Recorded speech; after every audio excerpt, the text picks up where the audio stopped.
Olá! Iniciaremos a apresentação da disciplina Estágio Supervisionado 1 do curso Bacharelado em Administração Pública do Instituto Federal do Norte de Minas Gerais. Professor Rosimari Barbosa da Silva Moura. Tutora presencial Gabriela de Campos Soares.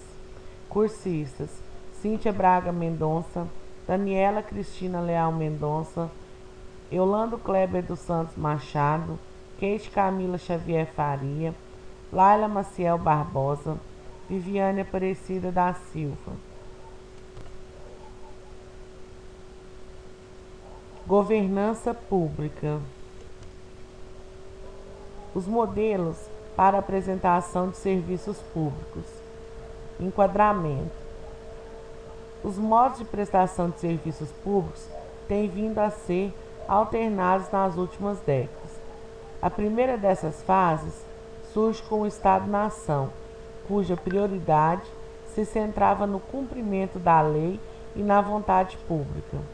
A segunda fase desponta o estado de bem-estar, pelo qual se desenvolvem relações de interdependência entre os agentes políticos, econômicos e sociais. A terceira fase é marcada pela introdução de novos participantes no que concerne à prestação de serviços públicos. De entre eles, identificam-se as organizações não governamentais e, concomitantemente, as organizações do setor privado. Na fase atual, a missão do Estado tem vindo a ser cumprida por vários agentes e agências, podendo estas ser públicas, incluindo-se vários níveis de governo, privadas ou da sociedade. Assim, é demandada uma maior coordenação e colaboração entre figurantes. Essa coordenação e colaboração tem vindo a ser discutida pela utilização de redes ou networks. A hierarquia e a administração pública profissional. A hierarquia foi idealizada com base na abordagem clássica da administração, pela qual o enfoque deveria ser colocado no interior da organização. Tal enfoque se baseava grandemente nas normas e regras, para que o processo de transformação dentro das organizações pudesse ser convenientemente apurado ao ponto de gerar eficiência operacional. A eficiência operacional seria monitorada pela constante e permanente supervisão, pela qual políticos e burocratas controlariam todas as ações. Contrariamente às necessidades atuais, a administração pública tradicional manteve-se fiel ao enfoque interno, porém, pelo cumprimento de regras, deixa de existir a necessária flexibilidade para a tomada de decisão, o que impede a celeridade desejada na prestação do serviço por parte dos entes públicos. Nessa perspectiva, surge a nova gestão pública, como modelo a ser utilizado para substituir a ineficiência da administração pública tradicional. A nova gestão pública e a utilização dos mercados. Esse modelo visou alterações institucionais e administrativas para a melhoria dos serviços públicos. Assim, foram definidos 7 elementos que se tornariam componentes doutrinais na nova gestão pública. Número 1. Poder na gestão profissional atuante. Número 2. Padrões de desempenho e medidas de avaliação. Número 3. Controle dos resultados. Número 4. Desagregação das grandes unidades do setor público. Número 5. Uma maior competição no setor público. Número 6. Estilos de gestão praticados pelos privados deverão ser adotados. Número 7. Maior disciplina na utilização dos recursos públicos. A variante da reforma.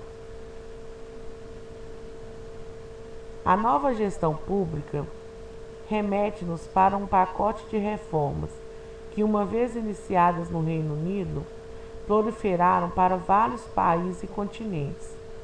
Inicialmente, o modelo propagou-se aos países de expressão inglesa, como são os casos dos Estados Unidos da América, Austrália e Nova Zelândia. A reforma institucional e administrativa realizou-se em países como o Reino Unido, onde a administração pública tradicional era volumosa, em resultado da sua participação na condição econômica e social. Já os Estados Unidos da América nunca tiveram, na realidade, um volumoso aparato administrativo, nesse contexto que a reforma atuou nesse país. Críticas ao modelo. Falta de claras e inequívocas provas de que a participação dos privados resultou em ganhos de eficiência e diminuição de custos. Dificuldades de contratar serviços a terceiro por parte de pequenos governos locais, aumento dos custos de negociação e monitoria dos contratos, falta de interesse por parte dos privados em licitarem para serviços que já exigiam avultados investimentos iniciais e de manutenção de infraestruturas. Deixa eu apagar o trem de novo. Conceptualização e níveis de participação. O termo nova governança pública foi cunhado por Osborne. Mostrou-se como uma primeira tentativa de contextualizar um novo modelo e arranjo institucional e organizacional para a provisão e prestação de serviços públicos. São vários os elementos que se incluem neste modelo, como, por exemplo, a fragmentação de necessidades na sociedade pós-moderna, a evolução plural e pluralista das abordagens à prestação de serviços públicos. Consequentemente, também a necessidade de focar os sistemas de prestação de serviços para além da relação interorganizacional. A mudança nas habilidades de gestão necessárias para a prestação de serviços públicos e para que se privilegie a governação e as consequentes necessidades de negociação, quer dizer, a entrega de serviços e efeitos. O aumento do foco também nos utilizadores dos serviços enquanto coprodutores. Por fim, a necessidade de se alterar o paradigma da lógica do negócio, baseado no produto, para a lógica do negócio de serviço. As redes ou networks para a prestação de serviços públicos. A ascendência das redes ou networks tornou-se notória com o trabalho de Castas. O autor descreve um influxo nas relações da sociedade, sendo este marcado pela interdependência entre unidades para que os objetivos a que se propõe possam ser atingidos. Interdependência essa que deverá igualmente pautar as relações entre organizações do setor público e para que os seus serviços possam ser eficientes e eficazes a quando da sua prestação. A mais-valia das redes ou networks remete para a promoção de sinergias e, concomitantemente, para os advindos ganhos para os seus integrantes. A cooperação intermunicipal. A cooperação intermunicipal surge como um arranjo possível de ser empregue para ultrapassar as dificuldades de financiamento que usualmente acometem os governantes locais. Enquanto conceito, a cooperação intermunicipal dá-se através do acordo formal entre dois ou mais órgãos públicos locais que, em comum, visam executar as tarefas de um modo eficiente, em elevar a qualidade do serviço e promover o desenvolvimento regional. As parcerias públicas.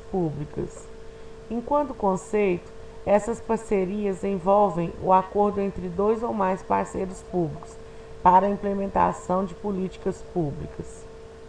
O diferencial em relação à cooperação intermunicipal é que as parcerias públicas contemplam acordos de cooperação entre organizações que não se encontram no mesmo nível hierárquico, como, por exemplo, o setor de saneamento.